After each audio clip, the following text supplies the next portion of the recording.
안녕하세요. 제도권 주식 분석입니다. 투자의 왕도를 설명할 수는 없겠지만 왕도로 가는 길 중에 하나가 먼저 시작하는 것과 그리고 공부하는 것이라고 생각합니다.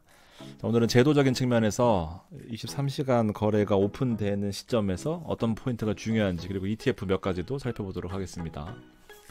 주간 거래 데이마켓이라고 하는 서비스가 11월 4일부터 대부분 증권사에서 재개될 예정입니다.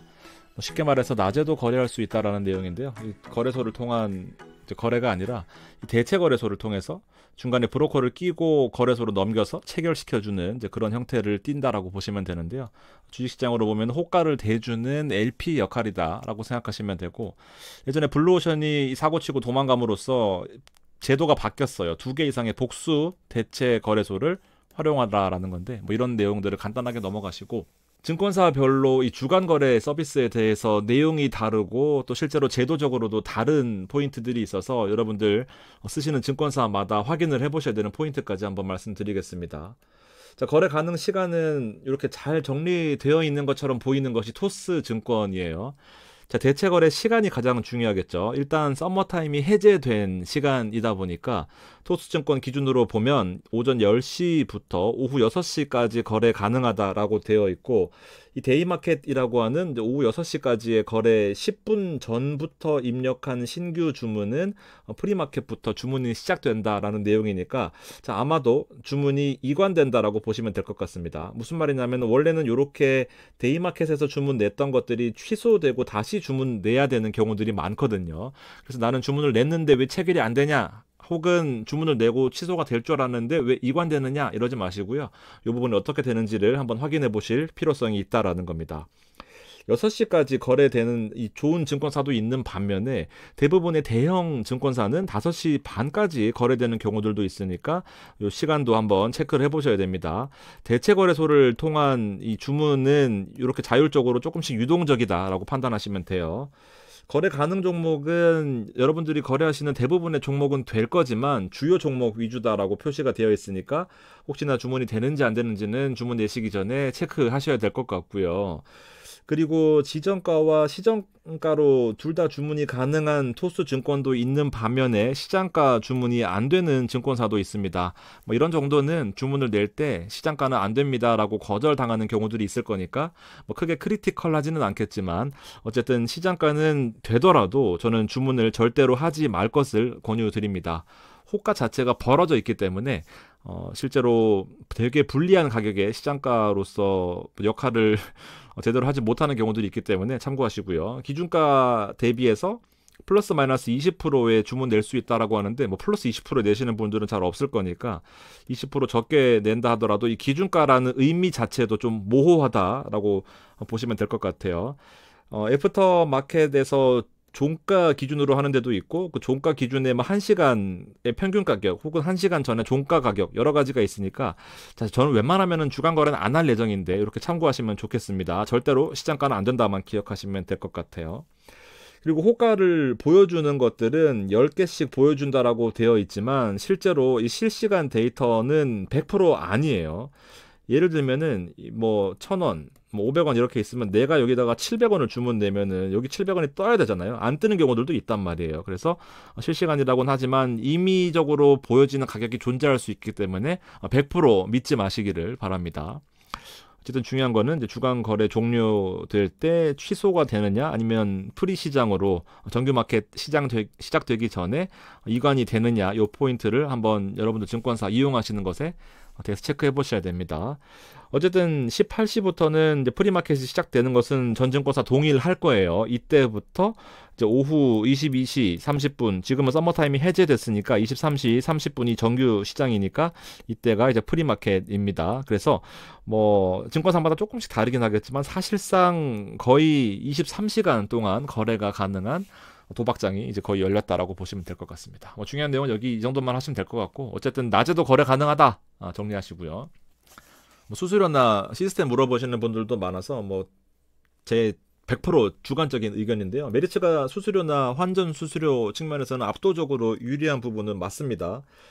26년 12월 31일까지 신규도 그렇고 기존도 그렇고 뭐 사실 차별 없는 혜택을 주고 있다 보니까 메리트가 있지만 뭐 시스템적인 뭐 인터페이스 측면에서는 중상급, 뭐 중중급 정도라고 생각하시면 돼요. 뭐 싸니까 좋죠. 단타 치시는 분들 최근에 너무 많다 보니까 메리트가 있다라는 거고, 서비스는 토스가 압도적으로 우위에 있다라고 봅니다. 뭐 최상위 증권사라는 느낌이 들고요. 수수료는 0.1% 보편적으로 적용되고 있습니다. 삼성증권은 대부분 아쉽다라는 평이 많아서 참고하시고요. 그리고 교보나 하나, 뭐 한투 이런 것들은 제가 다 써봤는데 중상급, 뭐 크게 불편함 없이 쓸 수 있는 수준이고요. 한투나 NH, 특히나 NH는 서비스가 좋죠. 한투도 뭐 크게 불편함 없고 빠르게 개선되는 그런 포인트들이 있다라고 보고, 신한은 저희 와이프가 쓰고 있는데 뭐 초보자들이 쓰기에도 나쁘지 않은 상급의 느낌을 줬습니다. 한번 고민해 보시고, 그리고 수수료, 협의 수수료라고 하는 이 좀 싸게 받는 이 우대 수수료는 본인마다 또 다른 상황이 적용될 수 있으니까 웬만하면 증권사에 뗐으면 해주거든요. 한번 참고해 보시면 좋겠습니다. 매매 수수료는 0에서 보통 0.1, 그리고 좀 비싼 데는 0.25까지 존재하는데 차이가 되게 많이 나죠. 참고하시고, 오프라인 수수료는 보통 0.5% 수준이니까 좀 비싸긴 합니다. 환전은 일단 그 수수료 측면에서 이게 신경 안 쓰는 부분들이 많은데 일정 시간대가 넘어가서 우대가 적어지는 뭐 50%, 30%, 60% 이런 수준으로 적용받게 되면은 이게 생각보다 엄청 비싸요. 그러니까 절대로 이렇게 막 환전하지 마시고요. 원화로 거래하는 통합증거금이라고 하는 뭐 원화 대용 증거금 뭐 이런 것들, 원화로 달러 환전 없이 달러 상품을 사고 다음날 바꿔주는 이런 시스템은 실제로 환전 우대가 적용이 안 되는 경우들도 있으니까 한번 체크하셔야 됩니다. 미리미리 달러를 보유하는 것이 신경을 덜 쓰는 최선의 길이다. 이거 정리하시면 될 것 같습니다. 하여튼 11월부터 챙겨야 되는 부분들을 한번 설명드려봤고요. 뒤에는 이제 제가 어닝 플레이를 하고 있는데, 야, 종목들이 다음 주도 아주 재밌는 종목들이 많습니다. 일단 기본적으로 팔란티어가 이제 장 종료 후에 실적을 발표할 예정이고요. 최근에 가장 핫한 AMD도 있습니다. AMD가 뭐 저도 성격상 개별적으로 단타를 치고 싶지만 우리 속스를 투자하시는 분들은 여기 대표적인 포트폴리오로 포함되어 있으니까 뭐 따로 안 하셔도 될 것 같은데, 할지마치 저는 고민을 하고 있습니다. 그리고 멤버십에 제가 팀 속슬 가격 표준 편차로 알려드리는 경우에는 오후 8시 그대로 할 거니까 참고해 주시면 좋겠어요. 수요일은 로빈후드랑 아이온큐 있거든요. 그리고 애플로빈도 있어요. 제가 뒤에 조명도 설명드릴 테니까 살펴보시고, 뭐 퀄컴도 있고 디웨이브 퀀텀도 있습니다. 슈드 포트폴리오인 코노코 필립스도 있고요. 그다음에 컨스틸레이션 CG 같은 경우에는 최근에 가장 핫한 SMR 있습니다. 그리고 여기 또 SMR이 있는데, SMR 뉴스케일 파워 SMR도 여기 있으니까 일단 매일이 중요한 이벤트가 될 것 같다라는 생각입니다. 자, 물론 다음 방송에는 더 자세하게 종목들을 다뤄 드리려고 준비를 하고 있는데, ETF 두 가지만 좀 설명드리겠습니다. 방금 보여드렸던 여러 가지 종목 중에서 일단 레딧은 단타에서 급등하면서 마무리 잘했고요. 메타가 좀 빠졌어요. 자, 그러면서 오라클과 오클러도 있고 애플로빈도 있고 로빈후드도 있습니다. 종목들이 15개의 종목으로 압축한 AI의 핵심 산업들만 묶어놓은 ETF, 최근에 상장하고 나서 한 2, 3% 빠졌거든요. 자, 반등의 어떤 그 초석을 마련할 수 있을지 다음 주가 되게 중요한데, 쫄지 말고 투자하시라는 말씀을 좀 드리고 싶습니다. 엣지 자산은 뭐 장기적으로 투자하는 것도 물론 필요하겠지만, 이런 포인트마다 오르면은 좋고 떨어지면은 추가 매수할 수 있는 또 그런 기회를 삼는 것이 여태까지 2년 동안에 우리가 배웠던 그런 시장의 흐름 아니겠습니까? 빠질 때가 결국 기회였거든요. 이때 더 크게 오르는 것들이 미국 주식의 좋은 특징 중에 하나 아니겠습니까? 종목도 살펴보시면 블룸에너지나 템퍼스 AI 같은 여러분들이 잘 모르시지만 주가들이 많이 오를 수 있는 여력과 실제로 그런 트렌드에 있는 종목들이 많고요. 세상을 바꿀 수 있는 아이온큐, 그리고 필수적인 요소인 클라우드 스트라이크, 뉴스케일 파워도 최근에 가장 핫한 종목 중에 하나죠. 빅테크도 섞여 있으니까 고민 한번 해보시면 좋겠습니다. 뭐 설명을 제대로 드렸지만 이렇게 컴퓨팅 인프라와 AI와 하드웨어, 소프트웨어 측면에서 다양한 어떤 차세대의 인덱스를 추구하는 그런 형태다라고 좀 제가 포장해 드렸는데, 종목 자체가 아주 알고리즘이 잘 녹아들어 있다라는 생각이 듭니다. 기본적으로 전력과 어떤 인프라에 대해서 GPU 가속기를 구축해 놓은 하드웨어 시스템을 만들어 놓고 그다음부터 AI를 어떻게 활용할 건지 소프트웨어랑 보안 그다음에 플랫폼에서 역할들을 하는 것들을 좀 모아 놓은 그런 컨셉인 건데 지금 오라클과 구글 들어가 있죠. 팔란티어 실적 발표 예정되어 있습니다. 클라우드 스트라이크는 팔로 알토와 함께 AI 보안에 있어서 빼놓을 수 없는 그런 종목들인 거죠.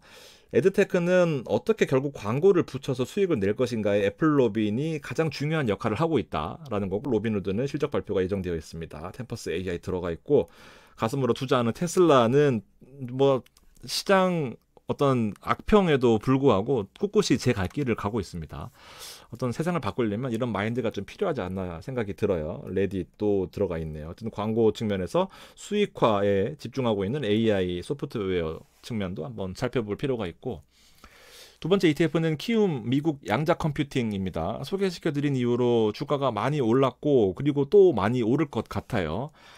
아이온큐나 디웨이브 그리고 리게티 대표적인 세 개 종목에 집중 투자하는 그런 컨셉인 건데 아이온큐 모르시는 분들 없겠지만 저점 대비해서 이렇게 올라갈 때 2배 정도 올랐는데 ETF가 거의 2.5배, 3배 가까이 오르는 모습 보여주고 있습니다. 이렇게 한 개별 종목에 몰빵하는 것도 좋겠지만 분산하는 컨셉도 한번 생각해 보시라는 건데 리게티는 11월 10일 날 실적이 발표되고요. 앞서 보셨던 거 이제 수목 요때 실적이 발표되는 디웨이브, 퀀텀과 아이온큐가 이렇게 포진되어 있다 생각해 보시고 알파벳과 퀀텀 컴퓨팅, IBM, 마벨 이런 것들이 들어가 있습니다.